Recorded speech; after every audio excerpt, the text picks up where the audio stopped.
Przed obejrzeniem tego materiału zachęcam do obejrzenia filmu o Sega Genesis. Początek lat 90. wieścił nadejście nowego CD-ROM. Niepozorna płytka, która mieściła 650 MB danych, jawiła się jako game changer. Czasy dyskietek i kartridży wreszcie miały odejść w zapomnienie, a na konsolach dzięki ogromnej pojemności nośnika wreszcie mogłyby się pojawić cutscenki z aktorami, których jakość, tak przynajmniej zakładano, miała nie odbiegać od hollywoodzkich standardów. Tak, CD-ROM był dużym krokiem naprzód. Nic dziwnego, że twórcy konsol chcieli mieć to cudo w swoich sprzętach. Dodatkowo dochodziła niewielka cena wyprodukowania płytki, o wiele niższa niż kartridża. Pierwszy krok wykonało PC Engine, znane także jako TurboGrafx 16. Była to dostawka do konsoli, która oryginalnie odtwarzała gry z kart HU. CD-ROM, choć wydawał się spełnieniem marzeń wszystkich, miał jednak swoje problemy. Bardzo długie czasy dostępu i odczytu w stosunku do błyskawicznych kartridży. Warto wspomnieć, że pierwsze napędy były pojedynczej prędkości i zapewniały maksymalny odczyt na poziomie 150 KB na sekundę. Było to na tyle mało, że wiele gier korzystających z pełnoekranowych cutscenek musiało być przycinane albo w ilości klatek na sekundę, albo w kolorach, aby zapewnić w miarę płynnie odtwarzany film i myślę tutaj raczej o 15-20 ramkach na sekundę. Problem nie dotyczył tylko PC Engine, ale później również PC-ów. Jednak pierwszy krok został wykonany. Płyty CD były przyszłością i tego nie sposób było zanegować. Sega od samego początku życia Genesisa planowała jego dalszą rozbudowę o kolejne dostawki, dlatego dodali expansion slot z lewej strony konsoli. Początkowo chodziły słuchy, że będzie można podpiąć do niego czytnik dyskietek, a w przyszłości zamienić Mega Drive'a czy też Genesisa w pełnoprawny komputer, jednakże tak się nie stało. Gdy NEC zaczął wypuszczać na rynek CD-ROM do swojego PC Engine, stało się jasne, że kierunkiem, jaki powinna obrać Sega, była płyta CD. Niebiescy początkowo chcieli stworzyć napęd nazwany Mega CD, który dorównałby temu z PC Engine, powiększając jedynie jego pamięć, ale to było za mało. Sega chciała, aby konsola wyposażona w napęd CD mogła skalować i obracać sprite'y, a na to Genesis był niestety za słaby. Zdecydowano się na dość ciekawy krok. Dodatkowy chip Motorola 68000, dokładnie taki jak był w Genesisie, zamontowano w samym czytniku. Tak Sega dostawała dwa 16-bitowe procesory. Jednakże NEC nie siedział bezczynnie. Zaczęto pracować nad następcą CD-ROMu, nazwanego Super CD-ROM, gdzie zwiększono bufor pamięci do 512 KB. Sega odpowiedziała zwiększeniem go do 768 KB. O co było tyle krzyku? No cóż, większa ilość pamięci RAM w CD-ROMie pozwalała trzymać w nim więcej danych, przez co skracał się czas wyszukiwania ścieżek na płycie. Jednakże zwiększenie pamięci nie było bez konsekwencji. Podskoczyła oczywiście cena produkcji Mega CD. Czemu było tyle krzyków o to skalowanie sprite'ów? Cóż, miało go Super Nintendo, choć nie do końca to było to, bo tak naprawdę SNES nie potrafił skalować sprite'ów, no przynajmniej nie bez pomocy, ale sposób generowania nie miał znaczenia, liczył się efekt, a gry takie jak Mario Kart czy F-Zero doskonale z funkcji korzystały, dając złudzenie poruszania się po trójwymiarowym środowisku. Nic dziwnego, że Sega czuła, że Nintendo zaczyna od nich odskakiwać. Nintendo faktycznie dodało skalowanie sprite'ów wraz z chipem Super FX2, ale nie był to chip wbudowany w konsolę, ale w cartridge z grą, więc korzystały z niego tylko te tytuły, które miały korzystać i mówię tutaj chociażby o Yoshi Island, którego cartridge miał faktycznie wbudowaną tą funkcję. Sega chciała mieć tą funkcjonalność na stałe. Nic dziwnego, że gdy pojawiła się Sega CD z dodatkowym chipem na pokładzie, powstało multum gier, które z tego korzystały. Zaczęły się pokazywać gry, które dawały złudzenie przebywania w przestrzeni 3D. Ba, nawet logo Sega CD już po samym uruchomieniu sprzętu pokazywało ten efekt. Pomysł był fajny i na tamten czas Sega CD w połączeniu z Genesisem była całkiem konkretną i zaawansowaną technologicznie maszyną. Wszystkie działania, jakie podjęła Sega of Japan, były w tajemnicy przed amerykańskim oddziałem. Tom Kalinski nie był świadomy, że Sega szykuje dostawkę. Bardzo możliwe, że Japończycy ze Sega of Japan poczuli się urażeni przez strategię Kalinskiego, która sprawdzała sprzedawała się w Stanach lepiej niż dobrze i chcieli pokazać, że też coś potrafią. To by tłumaczyło późniejszą niechęć do wysyłania prototypów napędu CD do amerykańskiego oddziału, choć wtedy Japończycy tłumaczyli się strachem przed przeciekiem projektu. Tymczasem prasa branżowa spekulowała, nad czym aktualnie pracuje Sega. Sugerowano nazwę Giga Drive i początkowo myślano o tym jako o nowej platformie arcade, a potem o nowej 32-bitowej platformie, która miała pogonić Super Nintendo. W końcu na Tokyo Toy Show w 1991 roku pokazano światu Mega CD. Sega zapowiedziała współpracę z 27 deweloperami, którzy będą tworzyć gry na nośniku CD.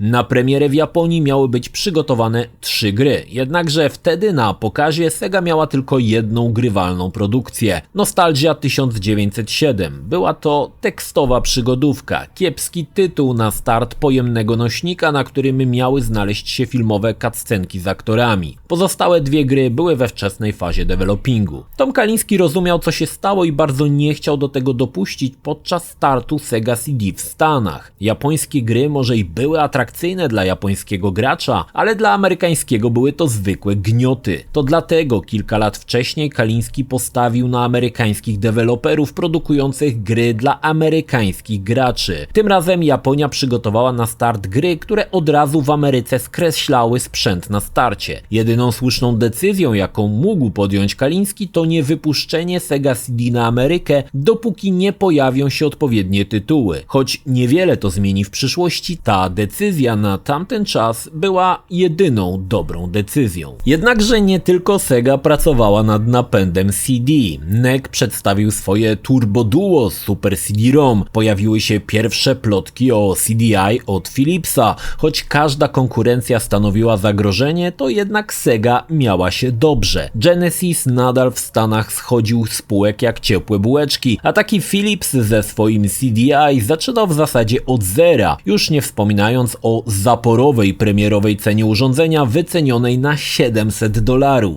12 grudnia 1991 roku w Japonii zadebiutowała Mega CD. Cena wynosiła 49 800 jenów i przygotowane na start były 2 gry. Solfis, typowa strzelanka, w której lecimy w prawo i strzelamy do przeciwników. Patrząc na grę, nic nie usprawiedliwiało wydania jej na płycie CD, i Heavy Nova, scrollowany platformer z elementami bijatyki, w którym sterowaliśmy robotem, i ponownie nie wiadomo dlaczego zostało to wydane na płycie CD.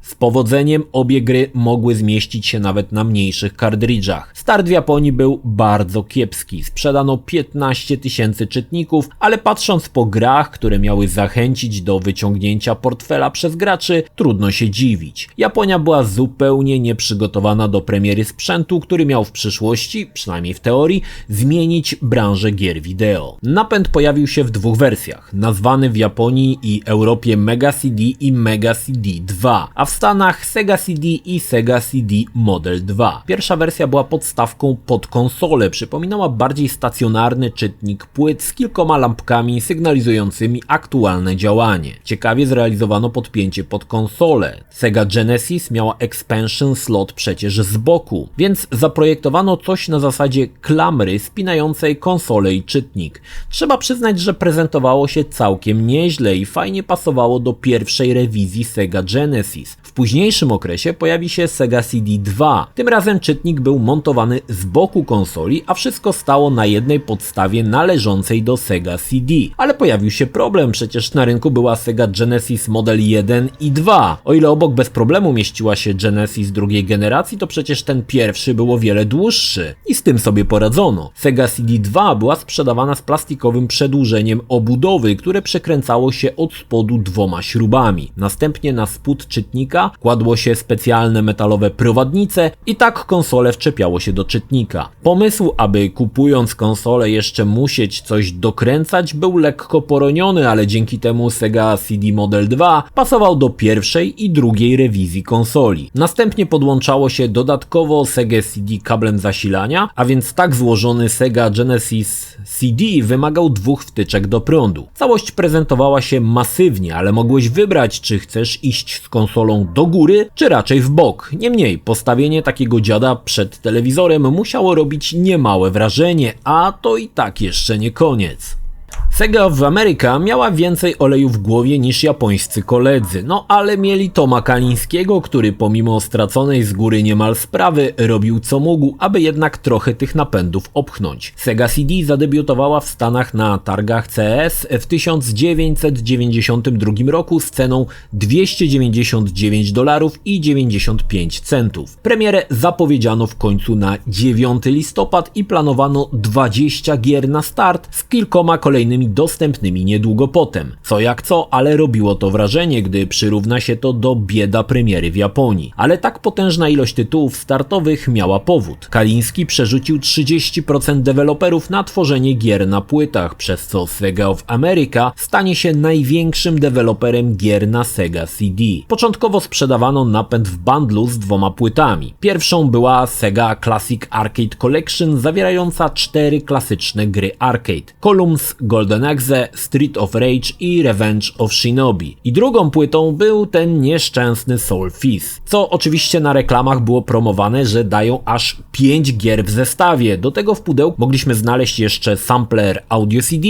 i Rock Painting, aplikację, która miała pokazywać możliwości CD-ROMu. Co ciekawe, Nintendo nie widziało w Mega CD konkurencji, nawet pozwalało swoim deweloperom produkować gry na platformę Segi, z czego skwapliwie skorzystało Koei, produkując Romance of the Three Kingdoms 3 i Winning Post, a drugą firmą okazał się Capcom, wypuszczając na płytkach Capcom No Quiz i płytową wersję swojego hitu Final Fight. Tom Kaliński zaproponował 5 rodzajów gier wydawanych na Sega CD. Value Disc zawierały kompilację 4-5 gier znanych z Genesisa lub automatów arcade. Enhanced Cartridges to gry, które były ulepszone względem tego, co było na kartridżu. Często tutaj była dodawana muzyka w formie audio, ale nie zawsze. Dobrym przykładem jest tutaj Earthworm Jim Special Edition. Dalej Interactive Cinema to gry FMV, czyli filmy interaktywne, gdzie gracze głównie oglądali, a grania było w tym niewiele. Unique Games to gry zawierające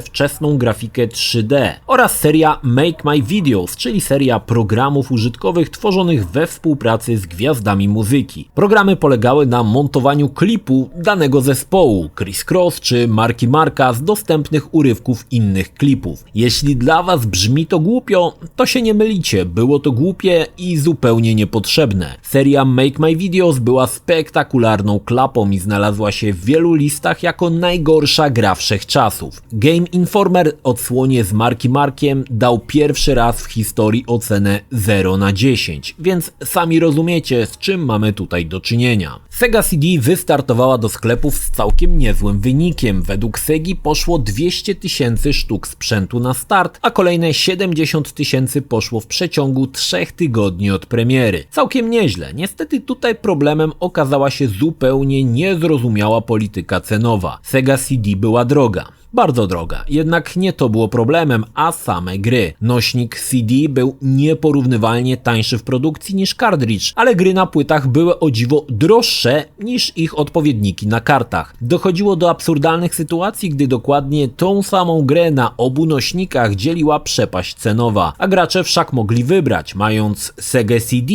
siłą rzeczy mieli i Genesisa na kartridże. Również ciągnął się za Segą problem kolorów, szczególnie było to widać w grach FMV, gdzie do jakości nawet kiepskiego VHS-u brakowało kilka długości. A konkurencja nie spała, na rynek wskoczył 3DO, CDI, Atari Jaguar CD i Neo Geo CD. I nie ma się co oszukiwać, każda z tych konsol oferowała lepsze porty niż Sega CD, nie wspominając oczywiście jeszcze o PC-cie, który CD-ROMem rozpoczął zupełnie nową erę grania na komputerach osobistych. Przez kolejne 2,5 roku od 1993 do połowy 1995 sprzedano 1,5 miliona Sega CD, ale niestety ta ilość nie powalała, a rok 1995 przyniósł kolejne wieści o nadchodzącym Saturnie, również z technologią CD. Deweloperzy nie widzieli sensu tworzenia gier na system, którego dni były już policzone. Rok 1996